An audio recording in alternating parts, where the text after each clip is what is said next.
garden jobs for gardening beginners that you don't want to forget to do in April. Let's talk about that now.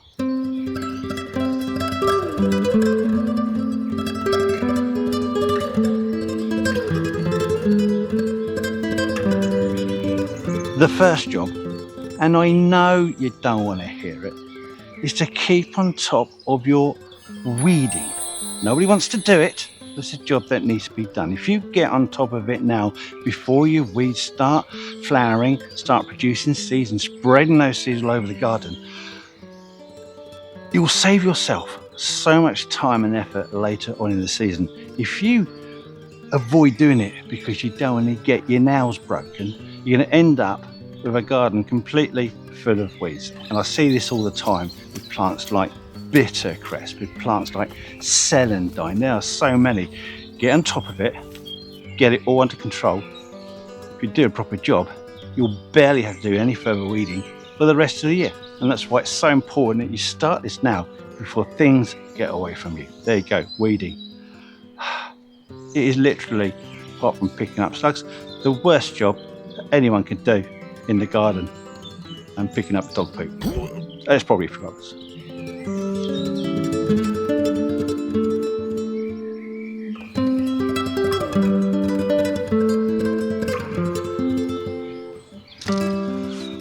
Tall herbaceous plants like lupins, like foxgloves, like delphiniums, like many other plants you could choose. They are very tall. You have a storm, it will blow the stems down. Make sure in April you put in your adequate support. Don't be stabbing the ground with metal stakes and ruining the root system. Be a little bit sensitive, please. See where the plant's growing from. Position your support a few inches away so you're not stabbing roots. Put it in now. Those plants will grow taller and effectively cover up any ugly supports you're putting in place. Do it now, saves time, stops you having ruined displays. They're not going to reflower. Well, delphiniums will, but that's not the point.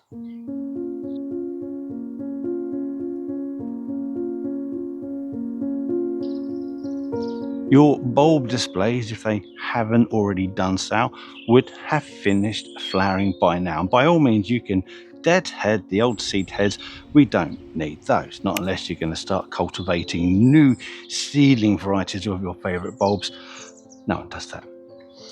But what you don't want to do is go into the kitchen, pull out your haberdashery scissors from that drawer, you know, the one full of crap, and start tidying up all your old bulbs by removing all of the green foliage. That would be a mistake. What you want to do is to allow the bulbs to naturally absorb all the nutrition, all the carbohydrates, all the sugars, everything that's in that leaf will be drawn back into the bulb, ready for next year to power your next season flowering display. So I know it's going to look untidy. Nobody's going to want to look at it, but it is for the best. Leave your bulbs alone, allow them to dry off naturally, and once they have done, they just pull off and you won't see them again until next year. Like your parent-in-laws at Christmas. Not my parents-in-laws, they're lovely.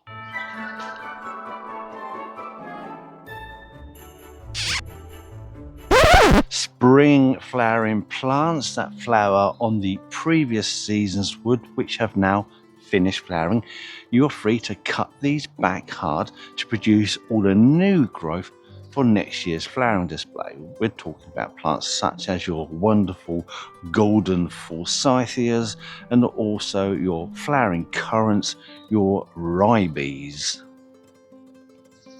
Slugs are now ripe now that the warmer weather has arrived. I don't know if you can see a little bit of damage on here, so make sure you put in whatever slug management you want to keep on top of it.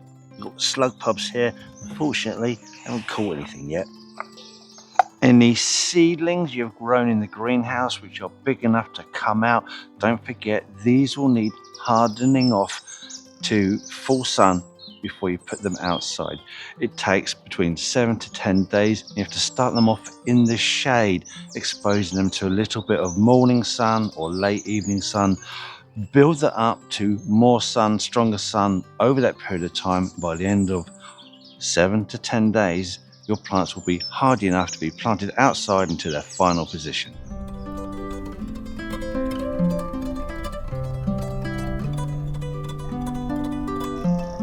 If, like in the previous 2 years, April has been a particularly dry month, make sure you keep on top of watering any of your container plants that you've recently put some plants in.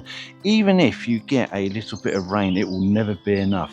And even more so if you planted your plants into terracotta pots or concrete pots or stone pots, because these are going to be porous, sucking all the moisture out of the soil. They might be outside. Like I say, it might rain a little bit. It will never be enough. Make sure you keep these watered. It's going to be the same for any new plants planted out in the spring until they've established their root balls into the ground.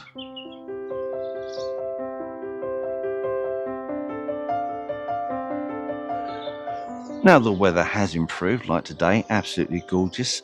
Start having the habit of walking around your garden, checking the plants for pests and diseases. Certain pests and diseases can take hold very quickly, damaging and even destroying some of your plants. So having this habit of doing a daily or every other day walk around will make sure you will never have a problem where pests and diseases take hold and you don't have the opportunity to manage it. It's a very, very important one.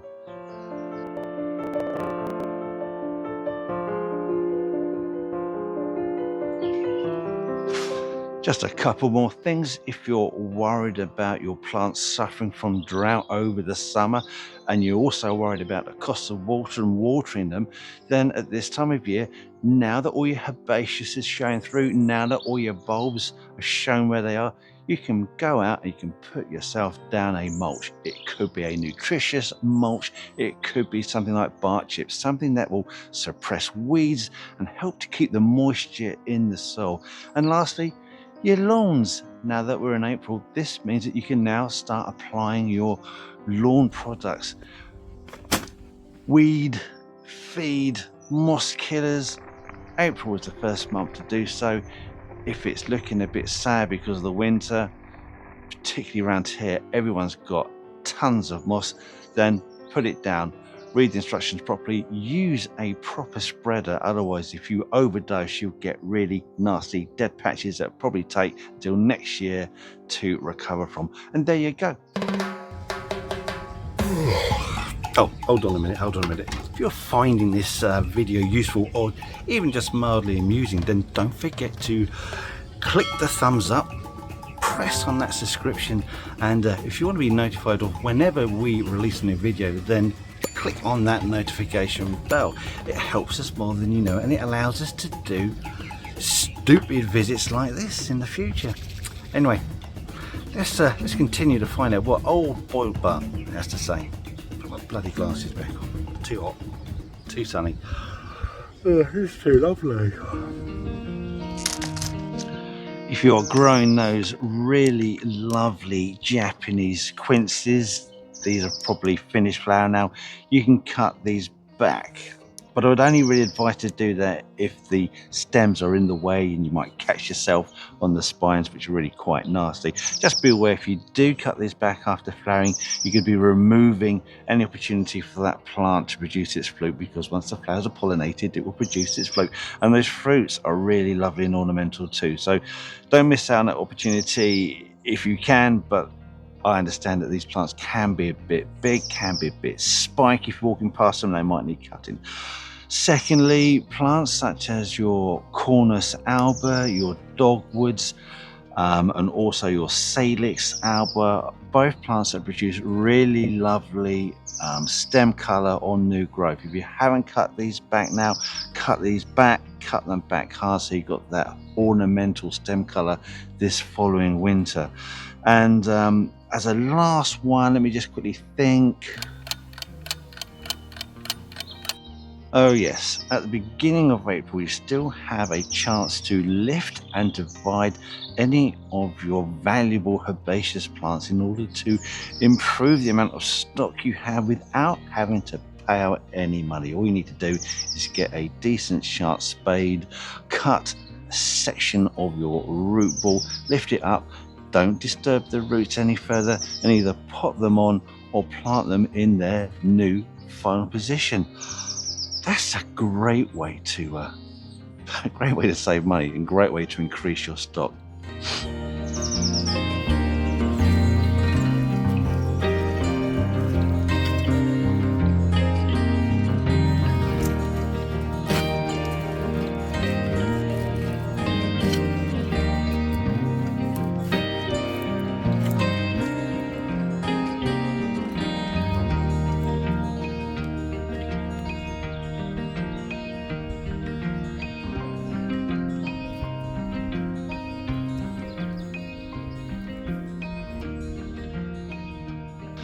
And there you have it. Those are my top 10 gardening jobs for gardening beginners that you really don't want to miss out in April, because these are particularly time sensitive. But if you've got any other great time sensitive jobs for April, put that in the comments. We would genuinely love to hear from you. Don't forget to click the like button, because that really supports our channel with the YouTube algorithm. And if you want to see more videos, then always click on that subscribe button. It is and always will be absolutely free. Thank you for watching. See you in the next video. Goodbye.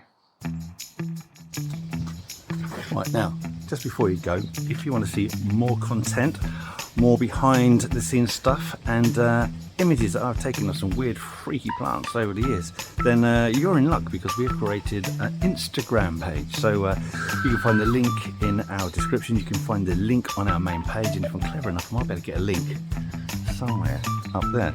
Anyway, thank you for watching, and if you want to see more YouTube stuff, then check out this video here. That's quite a good one. And if it doesn't float your boat, then another one right there. And enjoy these while I've still got the strength, imagination and aptitude to make them. Thank you for watching. Goodbye.